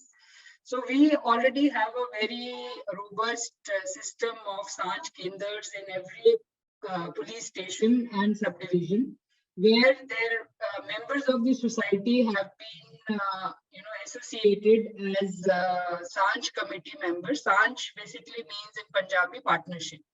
So these Sanj committee members are there, I would say, on paper.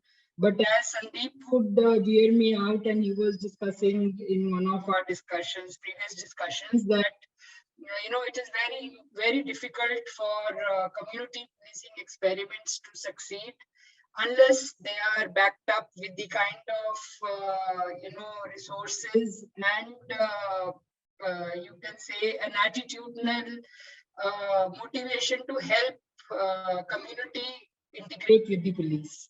Because what our experience in Punjab has been that when some independent audit has been done regarding the experience of the society who are supposed to be society members, who are supposed to be members of the Sanj committees in partnership with the police.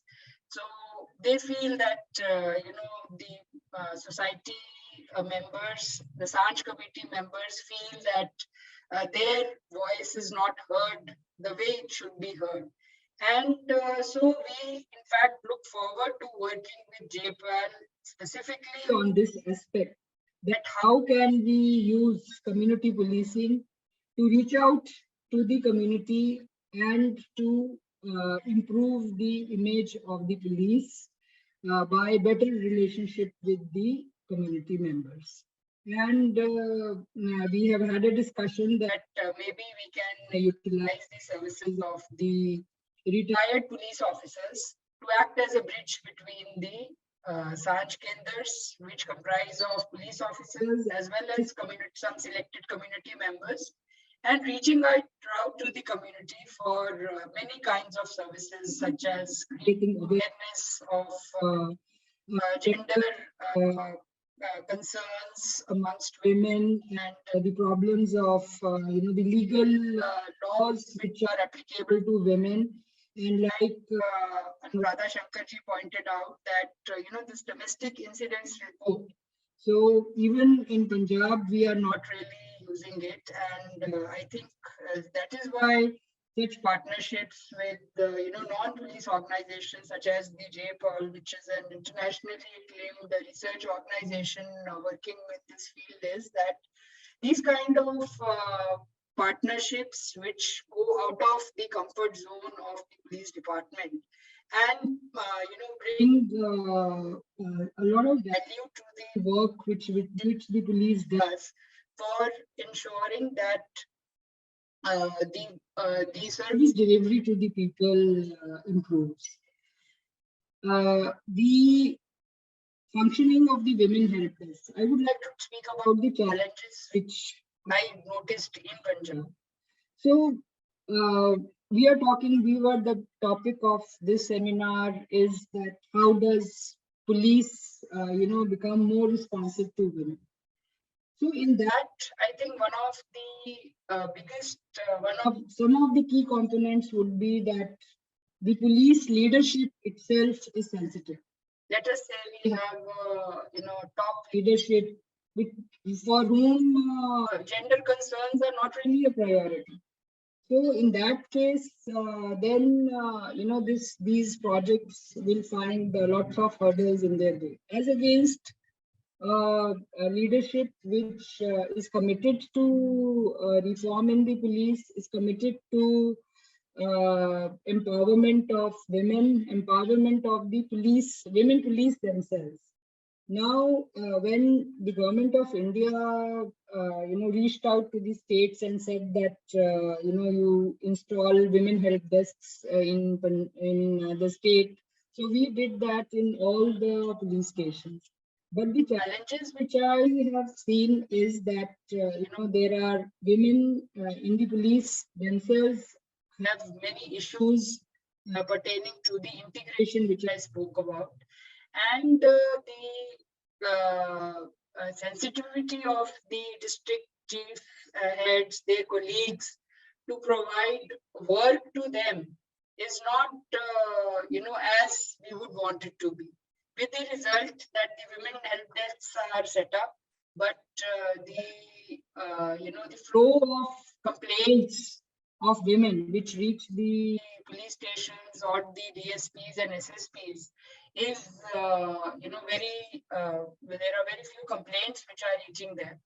And they are being put on other duties which are not related to the women help desks without the consent of this office, which monitors the working of the women help desks in the states. So what I mean to say is that, these issues about evidence and evidence-based policing are good in the sense that they are actually very informed, experiments which give you a lot of information on how a particular thing has worked. So I am amazed that how many resources have been devoted to the women help desk by the government of India.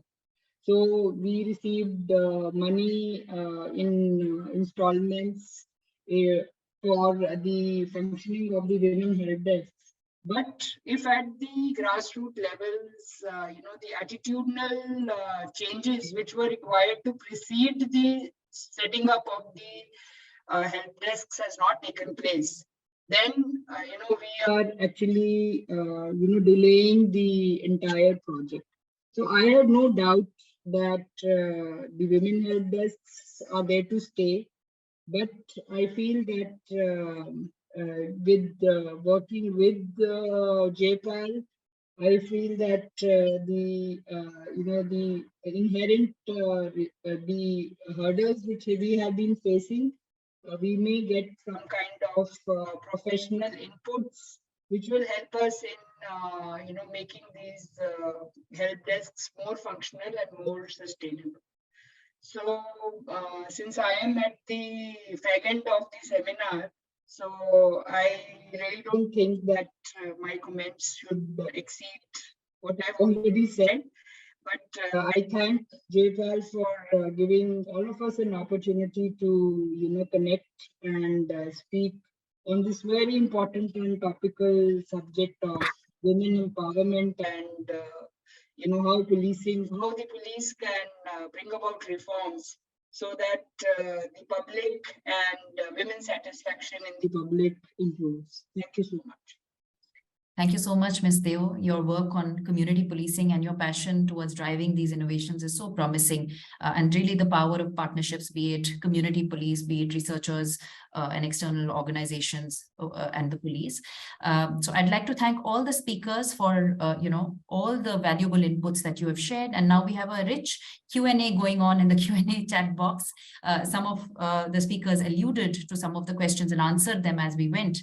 But I'm now going to jump into the, moderated Q&A.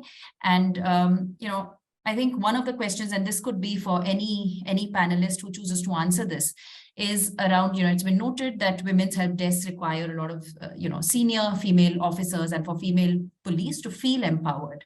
So what are the main barriers that prevent women police in the police force from obtaining, the more weighty, impactful roles that, Mr. Gupta spoke about, and what, basically what policy or administrative steps can be taken to support female police officers and their career progression? I think that's one interesting question to any of the panelists, actually.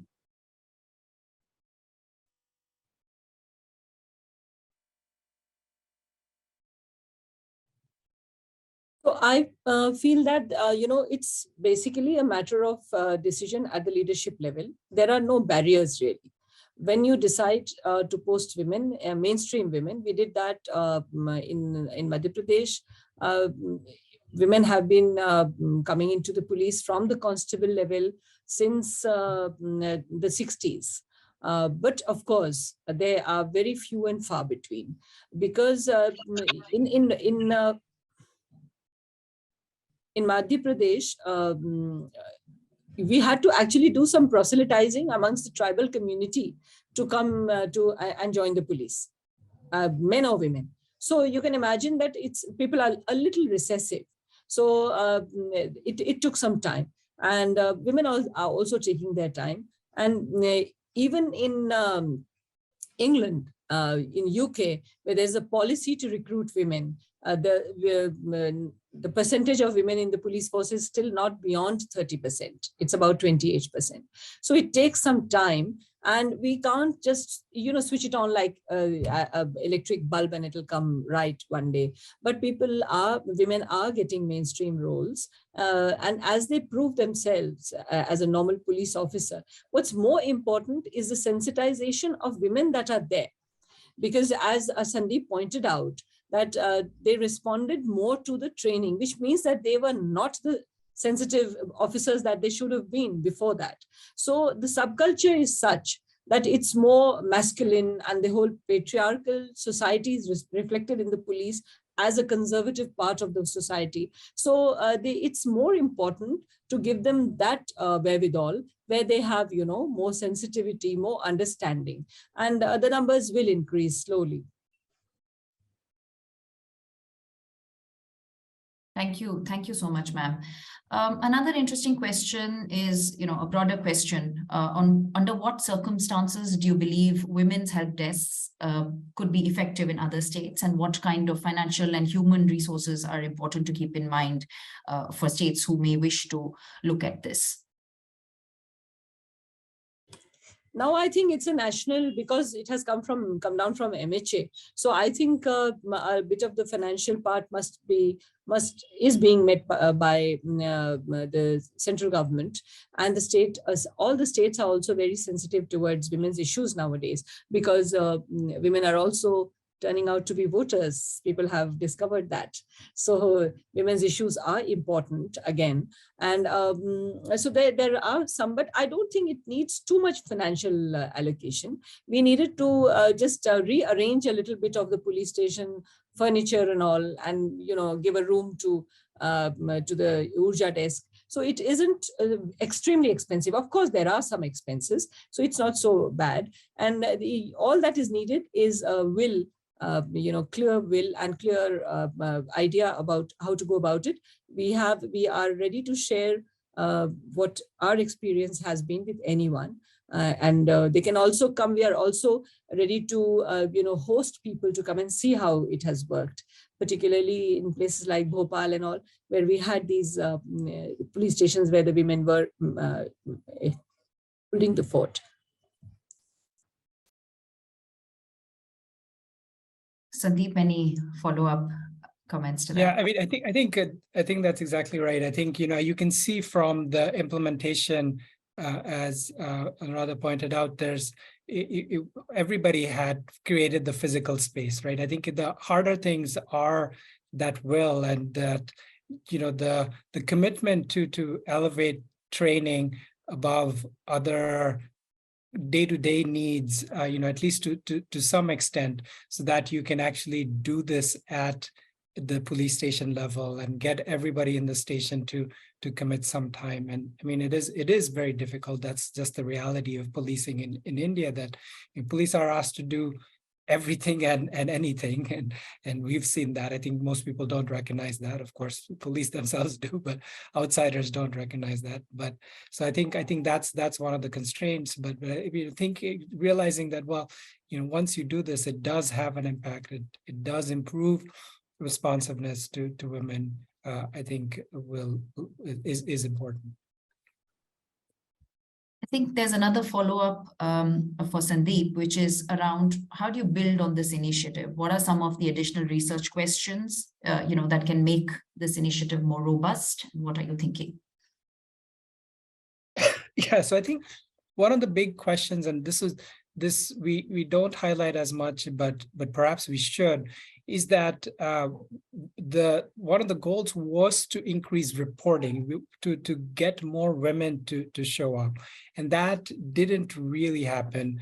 And I think that again speaks to some of the constraints that the police face, right? The jurisdictions are large. So even if you have 10 events at 10 different schools or 10 different gram panchayats, that's only a very small proportion of the population who now knows about the death. So maybe we have to think more creatively about how word can go out.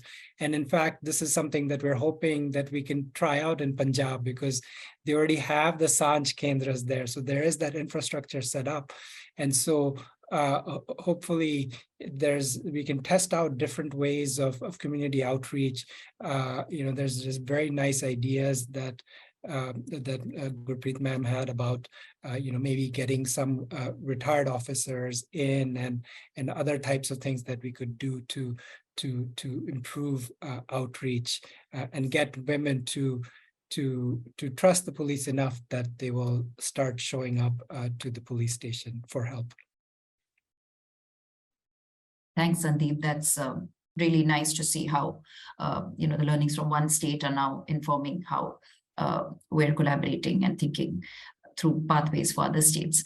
I think there's a question around convergence. NRLM has an initiative on gender resource centers at the block or sub-block levels in various states, including Madhya Pradesh. These are community and women-owned and address cases of gender-based violence as well. So how could Urja, a program like Urja, collaborate, or how could this sort of a program also involve rural women, Urja involve rural women to enhance outreach? So what could be some of the touch points?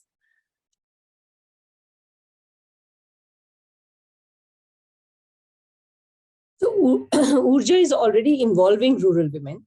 And because now with the scale up now, we have Urja desk in 950 police stations, which are not, very few of them are urban now. So it has already, and but as far as the outreach is concerned, word gets around. Once, in the village, if one person is responded to, word gets around. And so and there is a very concerted effort to publicize it also now, because there is ownership of at the state level. And at the level of the chief minister is himself, very involved in this whole gender violence, police reforms to mitigate gender violence. So this has this thing is being addressed. And as I told you again, then it's a process. It's not an event. So this we will have to be a little patient, and I'm sure that this process is faster than other processes, because of the kind of attention it grabs, being a very sensitive issue. Absolutely. Thank you so much, ma'am. I think the last comment stroke question, and maybe there could be follow-up responses to this. So I think this is around creating groups and strengthening structures, especially at the community level, which can go a long way to help women come out of violent situations, and just some discussion on the issues that people face from a very young stage, especially at a school level, to help create sensitivity right at the beginning, of one's life, and issues of tackling both boys and girls, and some stereotypes that they may have, and finally making them aware of various types of violence and support systems available, especially to survivors of violence as well. And so some of these strategies to be woven into the solutioning that we've been talking about in this webinar. Any final comments from any of the speakers around this? I guess we should take the opportunity to highlight one of the other JPAL scale-ups, which is a very interesting project on talking about this with high schoolers, right? Talking about gender issues with students in schools. And I think, I think it has to start at that level. Absolutely. And I think that curriculum, gender sensitization curriculum, is now being scaled up actually in at least 2 states, Odisha as well as Punjab, and hopefully can inform the approach of other states as well. Thank you, Sandeep, for that plug. Again, thank you very much, everyone, all the speakers, for taking the time out and attending this webinar by JPAL and Aspire. I think this has started off some very interesting discussions, and we'd like to continue to engage, with interested states, existing and potential new partners, to take forward these policy research police dialogues, to look at innovative pathways of, diagnosing problems, but also looking at how they can be plugged. Over to you, Parikrama. Thanks a lot, Sharanya, and thanks a lot to all the speakers. As today's event draws to a close, I would like to first start out by thanking our incredible speakers and for all the wonderful remarks that you've made and for all the insights that you've shared through your wealth of experience. And I'm sure that that has enthused our audience members who've been a steady, high audience through the event to really drive progress within this sector and specifically on this theme. On that note, I'd also like to thank all our attendees for patiently spending their evening with us and for actively engaging with us through our Q&A. Thanks a lot for all the thought-provoking questions, and we'll definitely respond to all of them, compile them just in case we've missed some, while the speakers have generously tried to answer these during their conversations. Additionally, if you'd also like to get in touch with us to understand more about our work and to collaborate with us on this specific theme and sector, you'll find our contact information in the chat, and we'll also be reaching out to you. So please feel free to reach out to us if you'd like us to continue this conversation forward. And lastly, I would like to thank the JPAL team, Mr. Iqbal Dhaliwal, Sharanya Chandran, for your expert guidance and a very, very active role in putting this webinar together, for giving a large group of people this platform to actually come together and share their thoughts on this very important topic. And a big shout out to the team that has been working on putting this webinar together. We have Guillermo, Sanaya, Dakshta, Bhakti, Bhavna, Neha, Shreya, Sudha, and Ayush. So thanks a lot to everyone for being an A-team on putting this together. And we look forward to continuing our work and collaborating with the government on this particular theme. Thank you and have a very good rest of the evening. Thank you. Thanks, Parikrama. Just one final plug. I think in one of the questions, it was asked whether the same thing can be done in Hindi. So we'd be happy to share a Hindi transcript of this webinar and put it on our website and share with all attendees. Thank you so much. Absolutely. Good night. Thank you. Good night.